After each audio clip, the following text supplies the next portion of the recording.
Esta conversación se llama En el cráter del capitalismo, soberanía alimentaria y empatía en tiempos de colapso.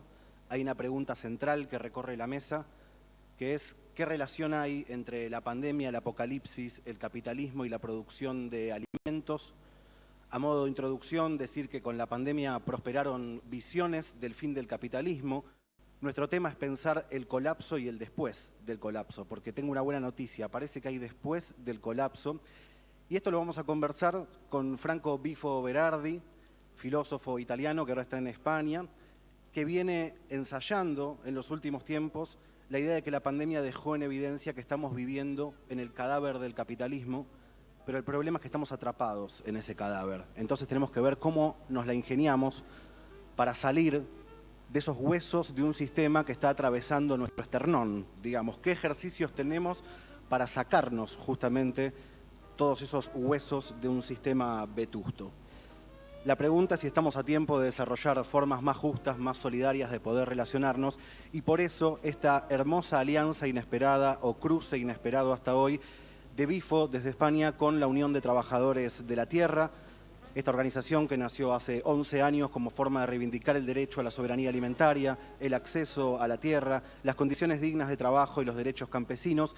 Estamos hablando de más de 22.000 familias organizadas que son pioneras en nuestro país en la producción sana y que toman a la agroecología como un modelo productivo, en diálogo con otras organizaciones de la región, por supuesto muy emblemáticas, por ejemplo el Movimiento Sin Tierra en Brasil. Ya nos van a contar también de esas alianzas regionales.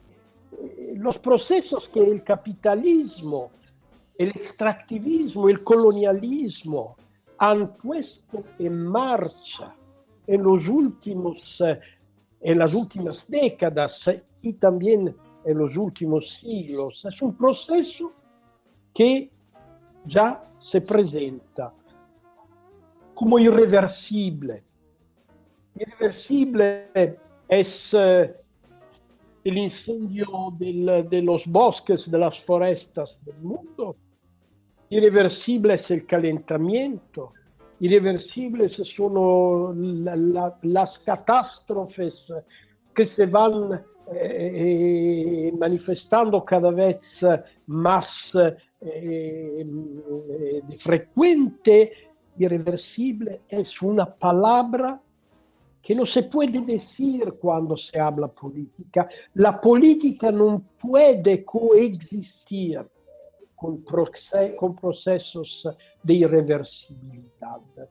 Y al final tenemos que reconocer que los procesos de cambio climático son procesos que ya tienen el carácter de la irreversibilidad. Además, la verdadera potencia de nuestro tiempo no es la política, no son los estados nacionales.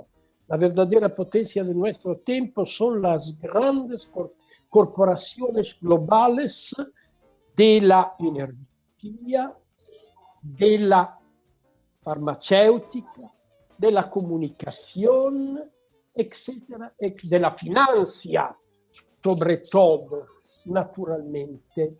Y estas grandes compañías no se proponen otro que aumentar su provecho. Y aumentar el provecho hoy significa seguir en una política de crecimiento, en una política económica en que el solo horizonte pensable es el horizonte del crecimiento económico. Crecimiento es una palabra ambigua. Es una palabra que significa, claro, la expansión material de la producción, producto nacional, de todo eso, pero sobre todo significa una aumentación de los provechos. Y los provechos, parece que mientras que la humanidad se encontraba en una situación dramática de crisis sanitaria, de empobrecimiento, los que han ganado continuamente y que siguen ganando, que siguen aumentando sus provechos son las grandes corporaciones. Pero no es solo el calentamiento global, el cambio climático, que se presenta como una tendencia inevitable. Lo siento mucho, pero un efecto del calentamiento como un efecto del colonialismo son las grandes migraciones. Centenas de millones de personas serán obligadas a migrar en las próximas décadas porque no logran sobrevivir en los territorios destrozados por el calentamiento y por el colonialismo. Entonces, grandes olas de migración se manifiestan, que no sería tan mal, pero eso provoca, como sabemos, una reacción, que es una reacción de miedo, una reacción de racismo, una reacción de violencia y de fascismo. Entonces, lo que me parece inevitable, lo vemos muy bien en Europa, pero me parece que lo estamos viendo también en América Latina, que uno de los efectos indirectos del cambio climático es una migración gigantesca que puede producir efectos políticos de tipo violento. Entonces, el fascismo parece cada vez más inevitable. Y la guerra es un producto directo del nacionalismo y que se está manifestando como tendencia en muchísimos lugares del mundo, aceptar una realidad inevitable no sea el comienzo de un proceso de salida desde el inevitable. Es un meteoritis, es algo que nos llegó en la cabeza al comienzo del año 2020, que se llamó pandemia, se llamó virus. Pero hay un otro meteoritis que está llegando y podría ser el meteoritis de una vuelta a lo útil, de una vuelta a la comunidad, de una vuelta a la frugalidad comunitaria. Es un placer para mí estar compartiendo estos días y esta mesa con Lucas Tedesco y con Débora Jáuregui, integrantes de la Unión de Trabajadores de la Tierra. Bueno, muchas de las cosas que Bifo comentó en esta primera intervención a mí me resonaban con su práctica cotidiana, ¿no? Vuelta a la comunidad, frugalidad, y enseguida pensaba en su práctica cotidiana y en un concepto muy importante de lo útil, que es cómo nos alimentamos y cómo se produce ese alimento, que es la noción de soberanía alimentaria que desde hace tiempo se viene construyendo desde las organizaciones populares. Si hay algo que venimos haciendo hace más de 10 años, como decía Diego, es generar resistencia. Resistencia justamente a las imposiciones del capitalismo, de las grandes empresas, las resistencias a decirnos cómo tenemos que vivir, las resistencias a decirnos cómo tenemos que hablar, las resistencias obviamente a cómo tenemos que producir, porque nosotros como organización integrada por más de 25.000 familias en 18 provincias del país, las cuales una gran parte están en Buenos Aires, en el cinturón hortícola de La Plata, Varela, Veracruz, más de 7.000 familias que integra nuestra organización, producen ahí las frutas y verduras que se comen en todo Buenos Aires, donde está concentrada más de la mitad de la población de nuestro país, que tiene que ver obviamente con un modelo histórico de concentración de la tierra y de por algo vivimos como vivimos. Digo, y nuestros compañeros y compañeras, quienes producimos todos los días en la tierra, el alimento, porque no producimos vasos de plástico, producimos alimentos, somos esenciales.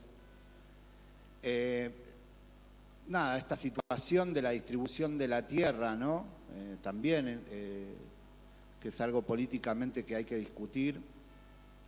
Obviamente abrazamos la posibilidad de las reformas agrarias que se hicieron en toda Latinoamérica, menos en Argentina, y en muchos países del mundo que no fueron comunistas, pero sí pensaron la distribución de la tierra en función del alimento y estratégicamente.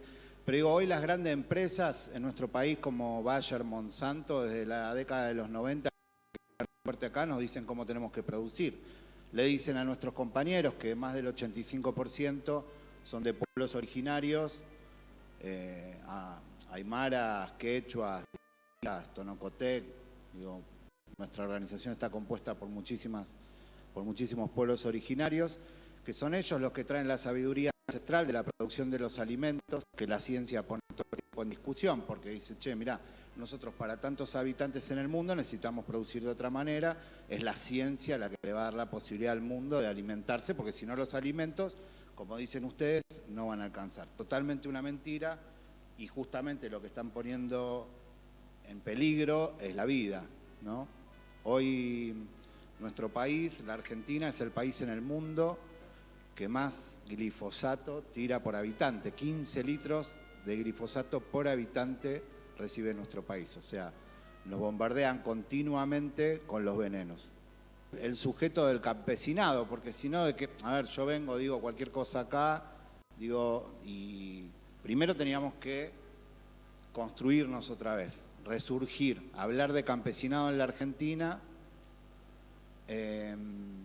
Fue difícil porque hace 5 o 6 años atrás vos decías campesinos de la Argentina y parecía que habías venido de algún viaje por Colombia o de Brasil, porque en la Argentina no había campesinos, sí había la Sociedad Rural Argentina, la Expo Rural y esta visión de que el campo son esas familias bienudas, terratenientes, que son las que producen alimentos. Y es mentira, esas familias no producen alimento.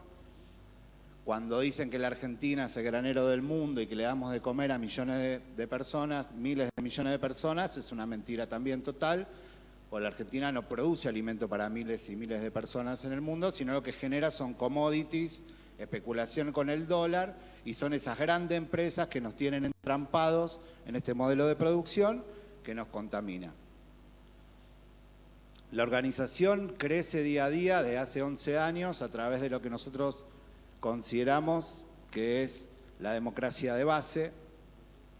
Hay pueblos regionales, bueno, más de 400 asambleas mensuales donde nos juntamos en ronda y donde pensamos cuáles son nuestros problemas, donde discutimos las estrategias que tenemos que llevar, vuelvo a decir, o localmente o provincialmente o nacionalmente. Hay un montón de estrategias que venimos realizando en diferentes espacios, en diferentes provincias, que tienen que ver justamente la idea de comunidad, ¿no? No estamos solos, por eso decimos, si nos tocan a uno, nos tocan a todos, a todas, y por eso construimos, ¿no?, una organización independiente, soberana, una organización que no es parte de ningún partido político, y que construimos día a día la posibilidad de reconstruir esas sabidurías, construimos día a día esto, ¿no? El poder generar y dialogar a través de los verdurazos, como vos decías, Diego. Allá por el 2016 hicimos ese primer verdurazo en Plaza de Mayo, donde se estaba haciendo al mismo tiempo el mini Davos, en el medio del gobierno macrista, gobierno neoliberal que decía que Argentina se iba a llenar de inversiones, que no había ningún problema. Bueno, nosotros mostramos ahí claramente que la situación económica de nuestro país, la concentración de tierra en pocas manos y la inflación y el precio de los alimentos tenían que ver con todas esas ecuaciones. Nosotros hicimos ese primer verdurazo y empezamos a generar a través de los verdurazos, los feriazos, Ahora venimos de 4 días de acampe frente al Congreso para que se apruebe una ley de acceso a la tierra, porque, digo, nuestra ley de acceso a la tierra, más allá que no es la reforma agraria, es un cachito de tierra, es una propuesta que está dentro de las pautas del capitalismo, viene a ser algo así como un procrear rural. Pero sabemos que a donde podamos conseguir tierra, que la vamos a pagar en cuotas, sabemos que vamos a generar resistencias. Entonces, y el poder hablar y el poder encontrarnos con los vecinos y las vecinas en cada uno de esos espacios, en cada una de esas acciones que hacemos, va generando una dialéctica, ¿no? Porque los medios de comunicación está claro que no están interesados de llevar o discutir muy profundamente cuál es la situación de nuestro país. Los gobiernos están atados a las corporaciones, por eso creemos que las organizaciones hoy toman un rol fundamental para dar esa discusión y sobre todo el alimento, porque nosotros no creemos que el alimento es una mercancía. Nosotros creemos que el alimento claramente es un derecho, ¿no? Por eso hablamos de soberanía alimentaria. Bueno, yo también soy compañera de la UTT, me encuentro viviendo en zona sur de Buenos Aires, en una de las regionales, soy referenta. Nuestra regional básicamente, más allá de que tenemos productores quinteros, se basa en producciones de animales, en donde tienen producciones de leche, carne, huevos, miel. Perdón, me pone un poco nerviosa. Nosotros allá en Domcelar tenemos, que es donde vivimos, en conjunto con Lucas también vive en Domcelar, tenemos sedes en donde nos organizamos, estamos en 5 municipios donde hay 12 bases y bueno, básicamente juntarnos para ver cuál es la problemática de los compañeros productores de carne en función de que el cuello de botella nuestro es básicamente el alimento balanceado del animal que refiere un 75 al 80% en la producción de la carne, también en lo que es leche. Entonces, una de las problemáticas que surgió en la regional fue ver cómo podíamos sostener el tema con el alimento balanceado que tenemos. O sea, la necesidad que tenemos de poder tener el alimento balanceado. Tenemos una planta de alimento balanceado para animales de granja que está trabajando en función de, se abrió a principios de la pandemia por el desabastecimiento regional que teníamos de alimento balanceado. Y en función de eso, bueno, el cuello de botella era ese nuestro, fuimos por eso, hoy tenemos la planta funcionando, pero al mismo momento que tuvimos la planta funcionando fue el depender del maíz y la soja para producirlo, que hasta ese momento todavía no producíamos. Ahora estamos haciendo pequeñas experiencias y empezar a ver cómo estamos atados al sistema del precio del maíz, la soja, porque esos precios están dolarizados. Nosotros no ponemos ese precio, nosotros estamos trabajando y produciendo con un costo en dólares y vendiéndolo en pesos, lo cual se nos hace muy complicado la ecuación y la competencia, que es totalmente desleal con las multinacionales, los grandes terratenientes que abarcan mucho.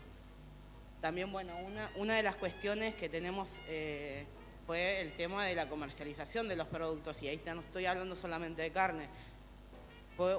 Digamos, arrancó por lo que es la zona quintera, todo el cordón de La Plata, Varela, Berazategui, empezamos a producir alimentos, están produciendo ecológicamente muchas familias, se están multiplicando.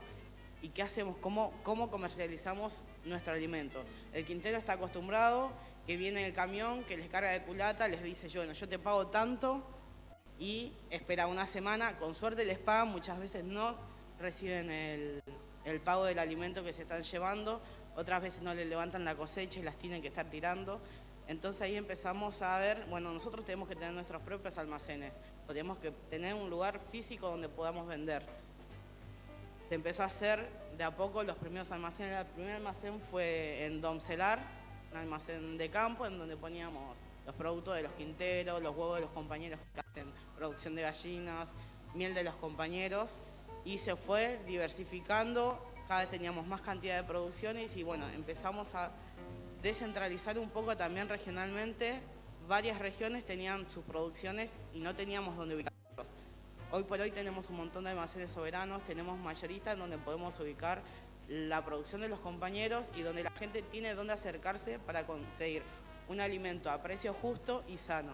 Dentro de estas miles de familias, de trabajadores que forman la UTT, porque organizar a miles de personas es muy complejo, ponerse de acuerdo es muy complejo, y seguramente ahí hay un ejemplo virtuoso de cómo se toman las decisiones, vos hablaste un poco de la asamblea, pero me gustaría que nos cuenten un poco más cuál fue la práctica de toma de decisiones y de organización en este tiempo. Bueno, primero surge porque nos encontramos productores y productoras con los mismos problemas. Vamos a las instituciones como cualquier hijo de vecino y tenemos la misma respuesta, ninguna, o al revés, somos parte del problema. Y entonces empezamos a construir nuestros espacios para charlar, para generar contención y empezar a construir también una idea que es política de un mundo donde entremos todos, ¿no? Todas. Así nació allá por el 2010, 2009, la primera asamblea que hicimos en el Cinturón Hortícola de La Plata, donde se elige un delegado y una delegada a través de la votación por asamblea, y se van eligiendo las diferentes responsabilidades y eso se multiplica por todo el país. Eso es la asamblea de base, es lo que nosotros consideramos las bases de la organización. Sin las bases no hay organización.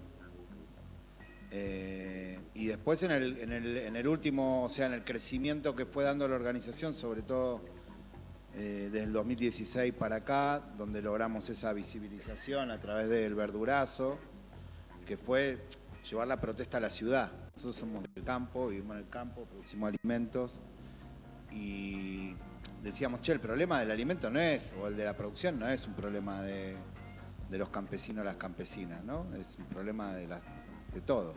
Lucas, perdón, yo dije que prometí la palabra berenjena, así que este es un momento donde podés meterla. Bien, vamos. Ahí me tiro un poco más para adelante, pero digo, bueno, en el 2016 logramos esa visibilización de nuestro sector, que es un sujeto político, que siempre nos trataron de marginar, hablando de agricultura familiar, ¿no? Como una cosa media simpática, que producimos huevo nada más que para el vecino o alguna verdurita, y en realidad somos un sector, con capacidad, un sector justamente que produce alimentos. El 60% del alimento, cada vez que te sentas a la mesa, viene de los pequeños productores, ¿no? Del campesinado de la Argentina. Y bueno, y así empezamos. Voy a la berenjena, al feriazo.